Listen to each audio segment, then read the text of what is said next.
welcome back to my YouTube channel. Nah, di video kali ini aku bakal nerusin video selanjutnya dari video sebelumnya. Oke, pokoknya ini video part 2. Aku bakal ngejelasin, nggak ngejelasin bos. Aku bakal ngerangkum pertanyaan-pertanyaan yang ditanyakan ketika seminar proposal. Tapi sebelumnya, jadi di perseminar proposal prodiku itu memang harus cari pembahas 5 orang, 5 mahasiswa yang sejurusan. Jadi jadi penguji seminar proposal itu dosen pembimbing skripsinya. Jadi berenam. Yang wajib ada tuh berenam sama aku, jadi bertujuh gitu. Tapi yang lain audiens boleh bertanya. Nah, pertanyaan apa aja sebenarnya ini mereka tanyakan?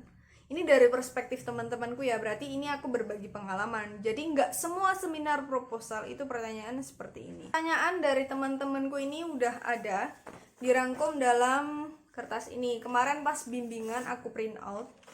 Ada dua, ada ini. Satu dari temanku, satunya dari dosennya. Pertanyaan pertama, apa pentingnya penelitian ini dilakukan? Saat itu memang aku nge-lag. Saat itu beberapa detik, 1, 2, 3 itu kayak nge-lag gitu loh, nggak bisa jawab. Tapi emang akhirnya kayak oke, aku paham nih apa pentingnya penelitian ini dilakukan. Karena jadi sebelum ada seminar, sebelum ada mulai ini kan dimintain apa sih masalahmu gitu pas bimbingan. Kok kamu mau ngangkatin itu apa masalahnya? Nah, di situ ketemu jawabannya kalau emang di tempat penelitianku tuh emang ada permasalahan dan aku penting buat meneliti ini. Satu, buat keilmuanku sendiri. Dua, ini tuh pengen pengen memberikan informasi seluas-luasnya juga sama masyarakat. Dan aku ingin menjawab pertanyaanku di rumusan masalah gitu, karena aku punya 2 pertanyaan di rumusan masalah. Pokoknya ada, kalian bisa cari ini. Penting buat kalian juga tahu kalau di seminar proposal bisa aja ini jadi pertanyaan buat seminar kalian. Aku nggak bisa jawab terlalu panjang karena ini nanti jadi panjang banget. Kedua, apa alasan dan mengapa Anda memilih 2 rumusan masalah? Oke, jadi 2 rumusan masalah di sini tuh emang kayak berkesinambungan. Awalnya emang aku nggak mau meletakkan ini dalam 2 poin gitu, jadi 2 rumusan, tapi dosenku bilang kalau ini perlu untuk diteliti karena emang bersangkutan gitu, kayak berhubungan. Nah, jadi rumusan masalah ini nanti yang bakal menjawab kesimpulan seperti itu. Dan aku emang menjawabnya ya saat itu panjang kali lebar, tapi ya pokoknya intinya aku karena dua yang kuangkat ini saling berkesinambungan. Yang ketiga, mengapa Anda memilih tempat itu sebagai objek penelitian? Nah, di sini aku menjabarkan akses yang mudah, terus menarik, karena memang pendirinya ini yang bikin aku jadi tertarik buat penelitian di sana. Selanjutnya, mengapa penulis memutuskan mengangkat 2 pokok permasalahan dalam penelitian ini? Jadi kan ada 2 pokok dalam skripsiku ini. Pertama itu digitalisasi, kedua preservasi informasi. Ini tuh 2 hal yang berbeda tapi bisa jadi satu gitu loh. Dan itu alasanku memang mereka itu punya keterkaitan antara prosesnya kenapa dilakukan digitalisasi dan penyelamatan informasinya tuh gimana. Pokoknya ya gitulah, mubeng-mubeng pokoknya yaitu. Yang kelima, mengapa penulis menggunakan metode analisis Miles and Habermas? Oke, ini tentang bab 3. Jadi di metode penelitianku itu memang menggunakan analisisnya Miles and Habermas. Karena kuali ya. Jadi beliau itu memberikan satu metode yang analisis datanya itu dia tuh bisa menyeluruh gitu loh. Ada muter-muter gitu. Mungkin ini bakal aku bahas di video selanjutnya ya kayaknya ya. Karena ini kalau dibahas sekarang terlalu panjang. Aku fokus di pertanyaan aja ya.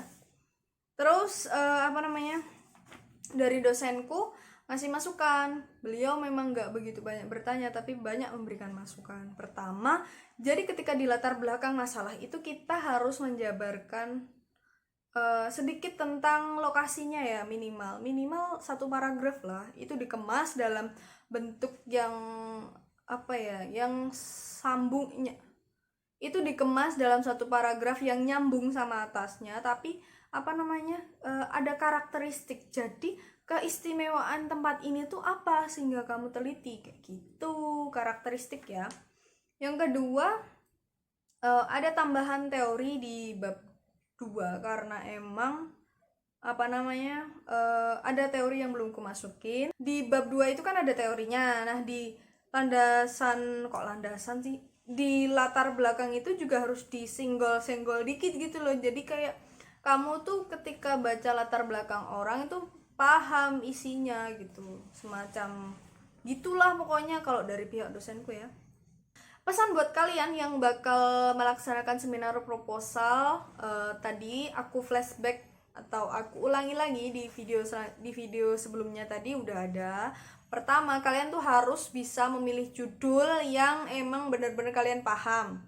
Kalau emang harus nyerahin 3, ya minimal 3-3-nya itu kalian tahu lah lokasinya di mana, masalahnya apa, kayak gitu. Yang kedua, kalian harus tahu permasalahan yang akan kalian angkat, karena ini penting banget buat kalian tuh meneguhkan hati kalian. Karena emang skripsi godaannya goyang, coy, tenan, rapusi. Ya pokoknya itulah. Itu di aku ya. Yang ketiga, ketika kalian bimbingan itu sebenarnya harus jujur sama keadaan kalian.